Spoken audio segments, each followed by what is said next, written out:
Oke, selamat siang adik-adik, apa kabar hari ini? Selamat siang, Bu. Baik. Selamat siang, Ibu. Bu. Sehat semua ya? Sehat, Bu. Oke. Bagaimana tetap semangat mengikuti proses perkuliahan meskipun kita lakukan dari jarak jauh secara virtual dan daring? Tetap semangat, Bu. Semangat nih, harus. Karena ini kelihatannya dari wajah-wajahnya pada senyum-senyum semua nih. Sepertinya sudah belajar dengan baik nih untuk mempersiapkan perkuliahan kita hari ini. Ya. Oke, saya izin untuk melakukan share screen terlebih dahulu nih adik-adik nih.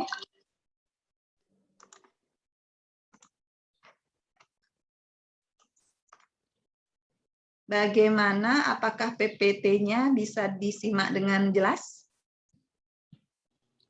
Bisa, Bu. Oke. Suara saya jelas? Jelas, Bu. Jelas. Oke. Saya izin untuk memulai proses perkuliahan kita hari ini. Assalamualaikum warahmatullahi wabarakatuh. Salam sejahtera untuk kita semua. Om Swastiastu, Namo Buddhaya, salam kebajikan dan rahayu. Nah, ketemu lagi adik-adik dengan saya, Nika Dek Sutini, pada mata kuliah epidemiologi. Di pertemuan kita kali ini adalah pertemuan yang ke-18, yang merupakan kelanjutan dari pertemuan sebelumnya yang ke-17. Ya. Topik yang kita bahas sama, masih tentang penetapan status kejadian luar biasa, atau kita kenal dengan istilah KLB dan penyelidikan KLB. Oke. Nah, sebelum kita memulai proses perkuliahan, seperti biasa, adik-adik, mari kita menundukkan kepala sejenak, berdoa dengan harapan semoga proses perkuliahan kita ini berjalan dengan lancar dan baik. Ya, sesuai dengan kepercayaan dan keyakinan masing-masing, berdoa mulai.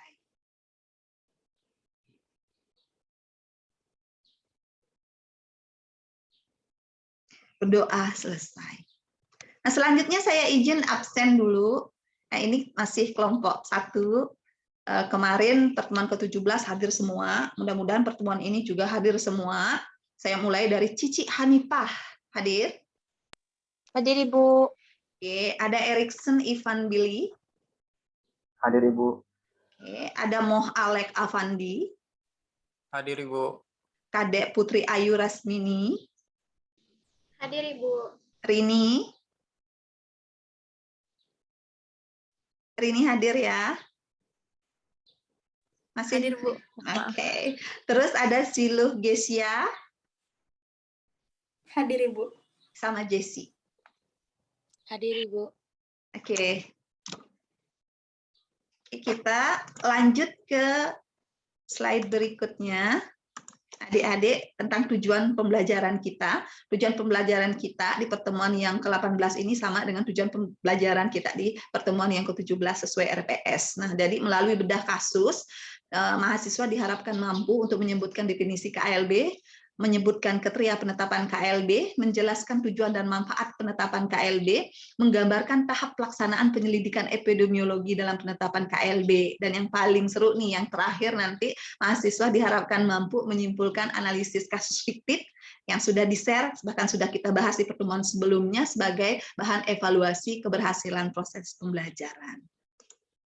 Nah, untuk metode pembelajarannya sama ya adik-adik, kita masih menggunakan kuliah tutorial secara daring.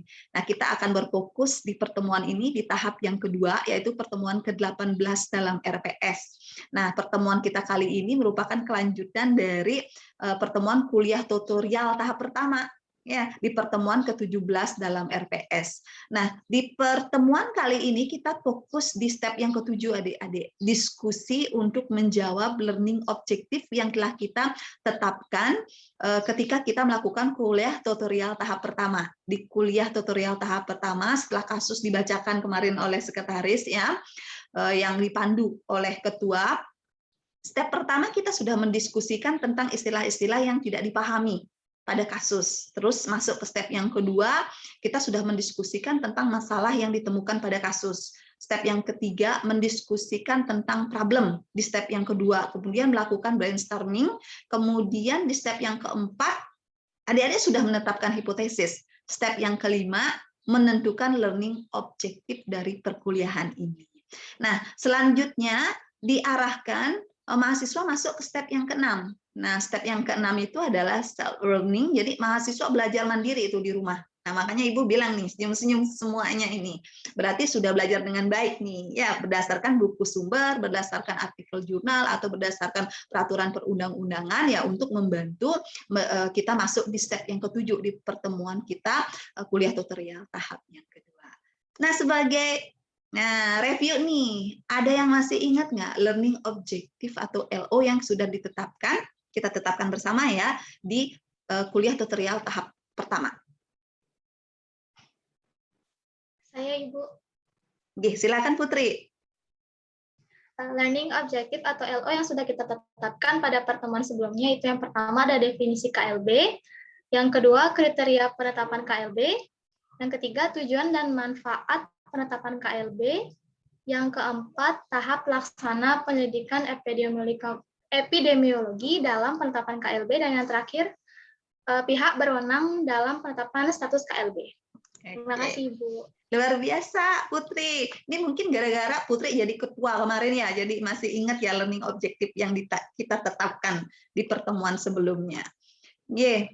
Adik-adik, kita masuk ke mekanisme kuliah. Nah, mekanisme kuliah pada pertemuan kita kali ini sama dengan mekanisme kuliah pada pertemuan kita sebelumnya. Jadi ada pembukaan oleh fasilitator, oleh dosen pendamping saya sendiri, kemudian ada penentuan peran dari masing-masing mahasiswa. Nah, kalau yang kemarin yang jadi ketua adalah Putri Ayu. Nah, pada pertemuan kali ini siapa yang jadi ketua?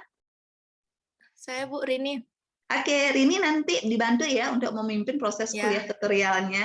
Kemudian siapa yang nanti menjadi sekretaris? Saya Bu, Cici Bu, jadi sekretaris. Oke, Cici nanti dibantu untuk membacakan ulang kasus fiktifnya yang sudah kita bahas di kuliah tutorial tahap pertama ya. Dan jangan lupa nanti tugasnya di akhir perkuliahan adalah membuat laporan hasil perkuliahan kita hari ini. Dan untuk anggota kelompok yang lain, mohon untuk berperan aktif dalam proses diskusi, khususnya untuk memberikan jawaban terhadap learning objektif yang sudah kita tetapkan. Nah, bagaimana nanti pengaturan waktunya? Nanti untuk Rini, ini ada waktu 2 menit ya Nak ya untuk melakukan pembukaan. Kemudian ada 3 menit ini bagi Ibu Sekretaris ini untuk pembacaan kasus fiktif ulang. Kemudian ada 15 menit nih sampai 20 menit untuk melakukan diskusi menjawab semua learning objektif yang telah kita tetapkan di perkuliahan sebelumnya, dan 5 menit nanti arahan dan masukan dari fasilitator atau pembimbing atau dosen saya sendiri dan pemberian kesimpulan.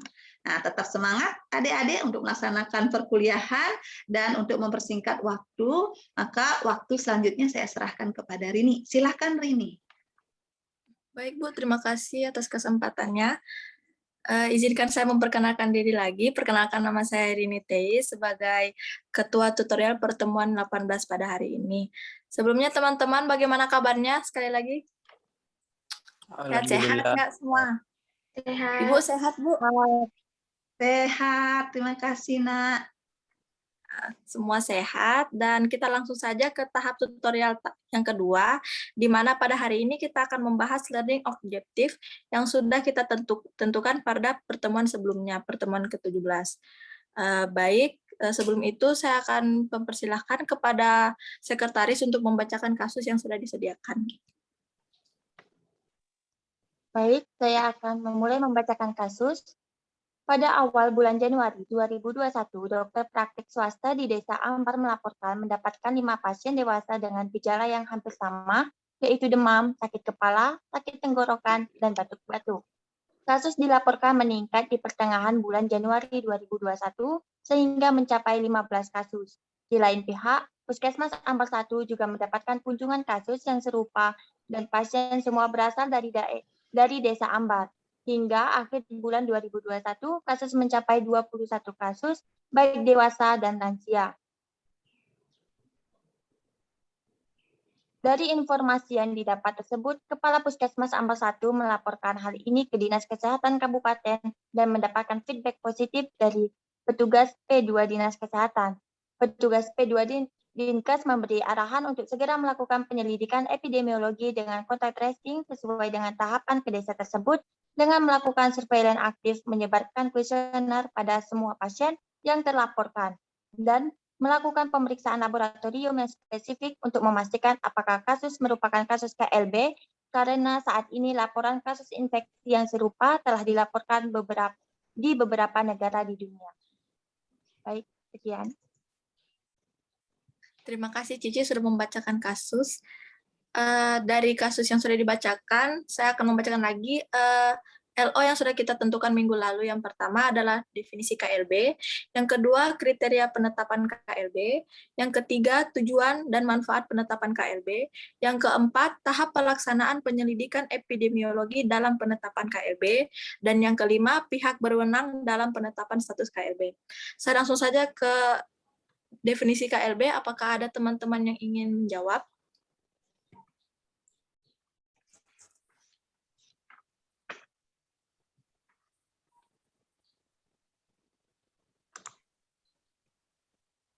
Halo teman-teman.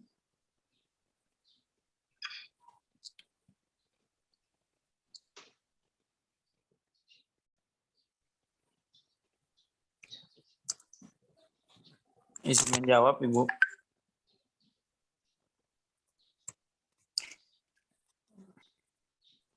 Menurut jurnal yang saya pernah baca tentang definisi KLB, dalam Permenkes nomor 1501 tahun 2010 menjelaskan bahwa yang dimaksud dengan kejadian luar biasa atau KLB adalah timbulnya atau meningkatnya kejadian kesakitan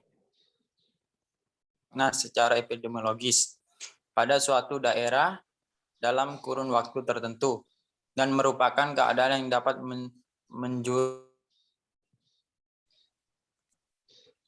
Terima kasih.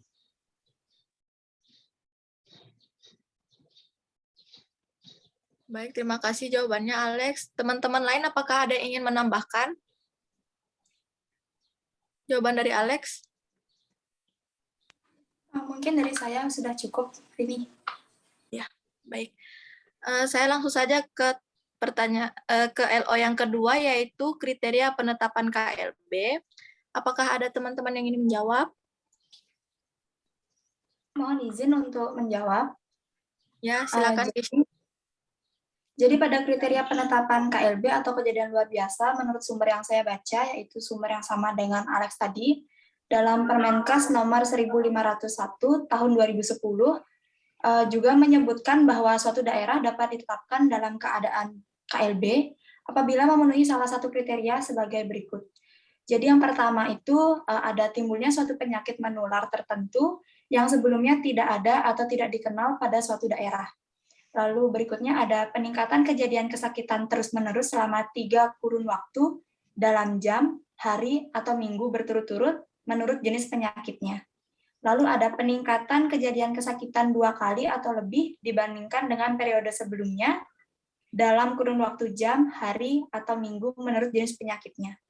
Kemudian ada jumlah penderita baru dalam periode waktu 1 bulan, menunjukkan kenaikan 2 kali atau lebih dibandingkan dengan angka rata-rata per bulan dalam 1 tahun sebelumnya. Kemudian ada rata-rata jumlah kejadian kesakitan per bulan selama 1 tahun menunjukkan kenaikan 2 kali atau lebih dibandingkan dengan rata-rata jumlah kejadian kesakitan per bulan pada tahun sebelumnya. Lalu ada angka kematian kasus suatu penyakit atau case fatality rate dalam 1 kurun waktu tertentu menunjukkan kenaikan 50% atau lebih dibandingkan dengan angka kematian kasus suatu penyakit periode sebelumnya dalam kurun waktu yang sama. Dan yang terakhir ada angka proporsi penyakit atau proportional rate penderita baru pada suatu periode menunjukkan kenaikan 2 kali atau lebih dibanding 1 periode sebelumnya dalam kurun waktu yang sama. Mungkin itu yang bisa saya sampaikan, saya kembalikan kepada Ketua. Baik, Gesya, terima kasih jawabannya. Sangat lengkap dan sangat mudah dipahami. Teman-teman lain, apakah ada yang ingin menambahkan jawaban dari Gesya? Saya sudah cukup ini. Baik, terima kasih Putri Ayu. Teman-teman lain nggak ada? Dari saya cukup Rini. Oh ya. Kita langsung saja ke tahap yang ketiga, yaitu tujuan dan manfaat penetapan KLB. Apakah ada teman-teman yang ingin menjawab?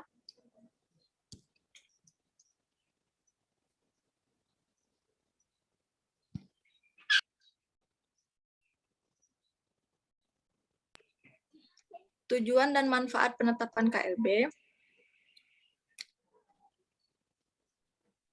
Jessie, mau jawab Jessie?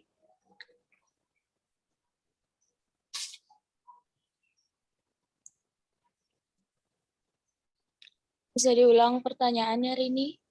Tujuan dan manfaat penetapan KLB. Udah dijawab ya? Udah dicari ya jawabannya? Ya, Udah. sudah bisa. Saya bisa menjawab. Baik. Menurut modul yang saya baca, menurut Kemenkes RI 2007, menjelaskan bahwa penetapan status KLB bertujuan untuk mengetahui gambaran epidemiologi kejadian luar biasa berdasarkan kejadian waktu, umur, dan status imunisasi penderita, sehingga dapat diketahui luas wilayah yang terjangkit dan kelompok yang berisiko. Di samping itu juga untuk mendapatkan faktor risiko terjadinya kejadian luar biasa, sehingga dapat dilakukan tindak lanjut. Mungkin itu saja yang saya jawab. Baik, terima kasih Jessie. Jawabannya sudah lengkap dan dapat dipahami. Teman-teman, apakah ada yang ingin menambahkan jawaban dari Jessie? Atau ada yang ingin menambahkan komentar? Baik, Gesya. Teman-teman lain?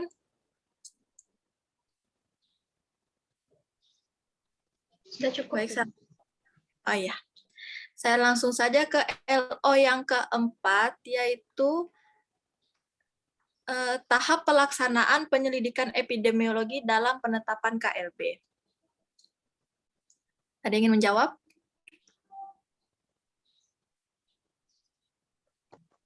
Saya Teman-teman, ya, Cici. Silakan. learning objektif yang keempat, yaitu kita dapat tahap pelaksanaan penyelidikan epidemiologi dalam penetapan KLB. Berdasarkan buku pedoman penyelidikan dan penanggulangan kejadian luar biasa penyakit menular dan keracunan pangan, pedoman epidemiologi penyakit yang diterbitkan oleh Kementerian Kesehatan Republik Indonesia 2017 menjelaskan bahwa ada beberapa tahap yang perlu dilakukan dalam penyelidikan KLB. Di antaranya, yang pertama, memastikan diagnosis penyakit, yang kedua, menghitung frekuensi kasus, yang ketiga, menggambarkan karakteristik penyakit berdasarkan konsep who, where, when, melalui pendekatan studi epidemiologi penelitian epidemiologi, menentukan kurva epidemiologi berdasarkan data hasil penyelidikan epidemiologi, dan yang terakhir, baru bisa menetapkan kasus KLB. Sekian jawaban dari saya, terima kasih. Terima kasih Cici sudah menjawab dengan sangat lengkap dan sangat mudah dipahami. Selanjutnya, apakah ada teman-teman yang ingin menambahkan jawaban dari Cici? Yang berbeda pendapat mungkin dari Cici? Atau ada dapat sumber baru? Teman-teman lain?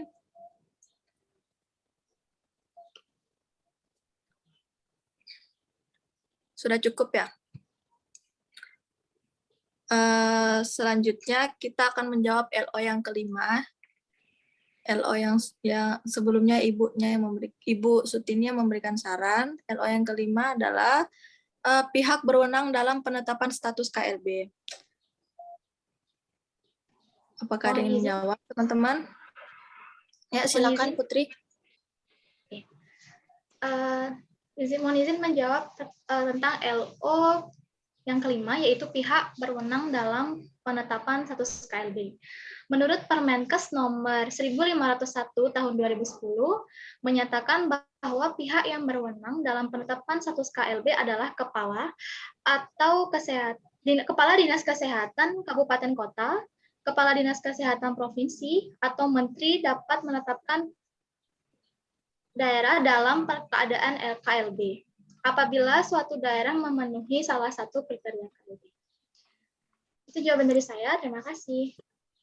Baik, terima kasih Putri. Terima kasih teman-teman semua sudah menjawab LO-nya dengan sangat baik. Dan saya serahkan kepada Ibu Sutini. Apakah ada yang ditambahkan, Bu? Saya Oke. serahkan.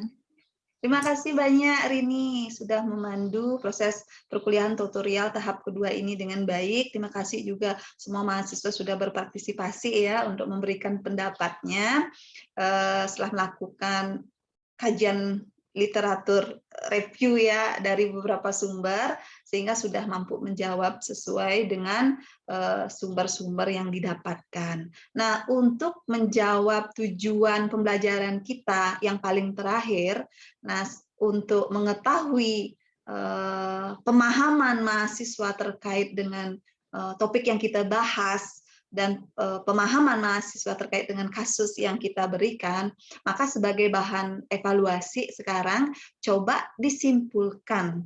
Nah, menurut pendapat adik-adik yang ada di ruang Zoom ini, apakah munculnya masalah kesehatan atau penyakit infeksi ya yang dilaporkan di Desa Ambar oleh Puskesmas Ambar 1 kepada pihak Dinas Kesehatan Kabupaten dalam kasus ini bisa ditetapkan sebagai KLB atau tidak? Nih, silakan. Mohon izin Ibu, saya izin berpendapat atau memberikan kesimpulan. Jadi berdasarkan konsep teori yang telah dijabarkan sebelumnya, maka dapat disimpulkan bahwa masalah kesehatan dalam kasus ini sudah bisa ditetapkan sebagai status KLB. Kenapa bisa demikian, Gesa? Karena penyakit dalam kasus ini sudah menunjukkan peningkatan kejadian kesakitan dalam beberapa kurun waktu tertentu, yaitu sepanjang bulan Januari 2021. Di mana pada awal bulan Januari 2021, dokter praktek swasta di Desa Ambar melaporkan mendapatkan 5 pasien dewasa dengan gejala yang hampir sama, yaitu demam, sakit kepala, sakit tenggorokan, dan batuk-batuk. Kemudian kasus dilaporkan meningkat di pertengahan bulan Januari 2021 sehingga mencapai 15 kasus. Di lain pihak, Puskesmas Ambar 1 juga mendapatkan kunjungan kasus yang serupa dan pasien semua berasal dari Desa Ambar hingga akhir bulan Januari 2021 kasus mencapai 21 kasus baik dewasa dan juga lansia. Seperti itu, Ibu. Oke, terima kasih banyak Gesa. Itu pendapatnya Gesa. Disimpulkan bahwa kasus tersebut menunjukkan sudah ada peningkatan kasus sehingga bisa disimpulkan bahwa sudah terjadi kejadian luar biasa atau KLB di Desa Ambar. Nah, adik-adik yang lain ada punya pendapat yang berbeda? Saya, Ibu. Oke, silakan Jesi. Menurut pendapat saya, masalah kesehatan dalam kasus ini belum dapat ditetapkan sebagai KLB, Ibu. Kenapa demikian? Karena berdasarkan uraian konsep teori yang dijelaskan tadi, meskipun penyakit bisa ditetapkan, meskipun kasus ini telah dilaporkan mengalami peningkatan kejadian kesakitan dalam beberapa kurun waktu tertentu, karena dalam modul yang saya baca, Bu, penyelidikan epidemi yang diterbitkan oleh Kemenkes RI tahun 2017 menjelaskan bahwa penetapan status epidemiologi harus didahului dengan kegiatan penyelidikan epidemiologi terlebih dahulu, melalui penelitian epidemiologi yang meliputi menghitung frekuensi kasus, menggambarkan karakteristik penyakit, berdasarkan konsep who, where, dan when, yang dilanjutkan menentukan kurva epidemiologi berdasarkan data hasil penyelidikan epidemiologi, dan terakhir baru dapat menetapkan kasus KLB. Sehingga dalam kasus ini, petugas kesehatan harus melakukan koordinasi terlebih dahulu dengan tim surveillance di level puskesmas maupun dinas kabupaten. Mungkin itu saja yang bisa saya tambahkan, Bu. Oke, terima kasih banyak Jesi. Oke, untuk teman-teman yang lain nih, Erikson Billy nih. Menurut Erikson gimana nih? Setuju sama pendapatnya Gesa atau Jesi? Kalau menurut saya saling setuju nih pendapatnya dari Jesi. Pendapatnya Jesi. Oke, kalau Muhammad Alek? Setuju sama pendapatnya Gesia, Ibu. Gesia. Oke, kali Cici. Saya setuju dengan pendapat Jessie, Bu. Jesi. Kalau Putri Ayu? Saya setuju sama pendapatnya Gesia. Gesia. Sekarang Rini nih sebagai Bu Ketua, setuju yang mana nih? Kalau saya setuju dengan pendapatnya Gesia, Bu. Gesia, ya. Oke, begini adik-adik. Jadi dalam penetapan kesehatan atau masalah kesehatan, status epidemiologi kesehatan di populasi khususnya ini KLB ya, tidak bisa ditetapkan begitu saja sembarangan. Jadi harus mengikuti SOP penyelidikan epidemiologi. Nah, salah satu tadi sudah dijelaskan sama temennya terkait dengan tahapan epidemiologi adalah penegakan atau memastikan diagnosis. Nah, Ibu nanya nih, di kasus kan dijelaskan ini merupakan penyakit infeksi. Nah, menurut gambaran adik-adik baca kasus ini, kira-kira penyakit infeksi apa yang dialami oleh penduduk di Desa Ambar ini?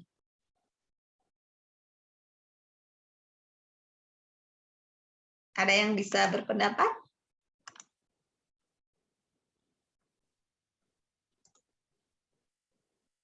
Ya, mungkin aja penduduk di Desa Ambar ini mengalami infeksi saluran pernapasan bagian atas. Ya, tidak. Tidak harus misalnya pada masa pandemi itu langsung dicurigai bahwa pasien, wah ini tanda dan gejalanya udah mirip dengan COVID-19 gitu misalnya.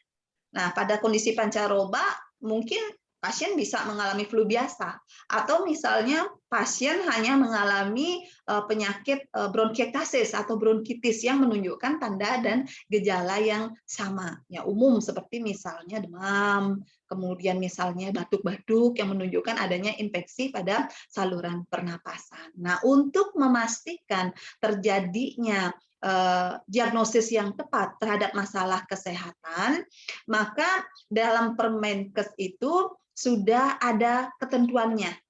Nah, penentuan diagnosis ini bisa berdasarkan atas tanda dan gejala spesifik, bisa juga harus melakukan hasil pemeriksaan laboratorium.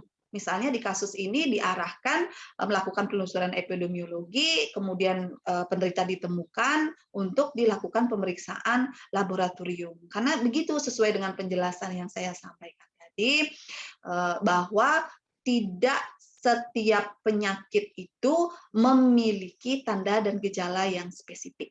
Nah, untuk memastikan apakah ini KLB di mana masalah kesehatan ini merupakan penyakit baru pada masa pandemi, maka harus dilakukan tes. Tesnya misalnya tes swab. Nah, setelah ditentukan tes swab, kemudian ditegakkan diagnosa pasti, baru dilanjutkan ke tahap penelusuran epidemiologi lanjutan, seperti misalnya menghitung jumlah kasus, angka insiden yang berjalan, kemudian menggambarkan karakteristik dari KLB, menetapkan status KLB yang terjadi di Desa Ambar. Nah, mungkin itu tambahan dari Ibu nih adik-adik, sehingga bisa disimpulkan bahwa kasus ini belum bisa ditetapkan sebagai KLB karena harus dilakukan penelusuran terlebih dahulu, meskipun syarat-syarat ya atau ketentuan-ketentuan penetapan KLB yang sudah disampaikan oleh GESA itu terpenuhi.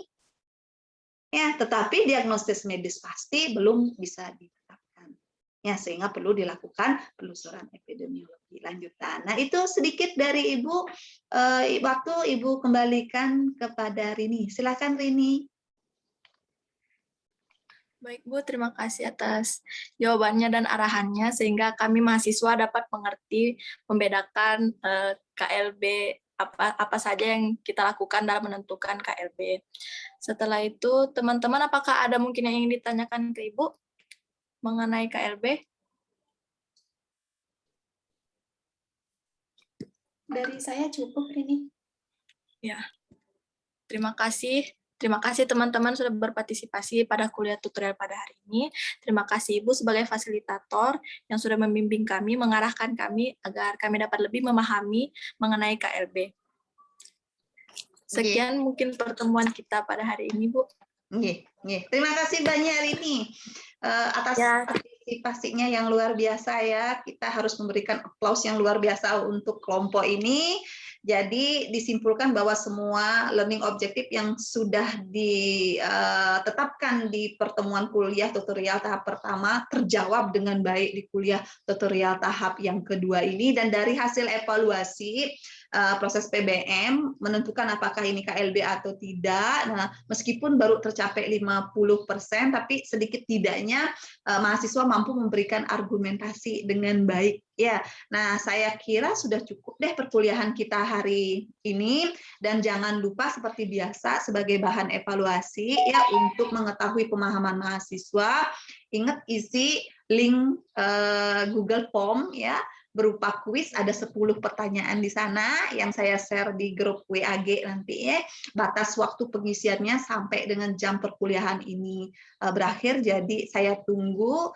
Dan sekali lagi terima kasih, mudah-mudahan apa yang kita bahas bisa dipahami dengan baik, kemudian bisa dimanfaatkan nanti ya ketika misalnya kita terjun ke lapangan melakukan suatu penelusuran khususnya dalam kondisi pandemi COVID-19. Nah, itu cukup dari saya. Saya kira saya akan akhiri. Selamat siang, jaga selalu kesehatan, kemudian salam sehat dan jaga kondisi untuk keluarga di rumah. Sekali lagi terima kasih nge adik-adik atas partisipasinya.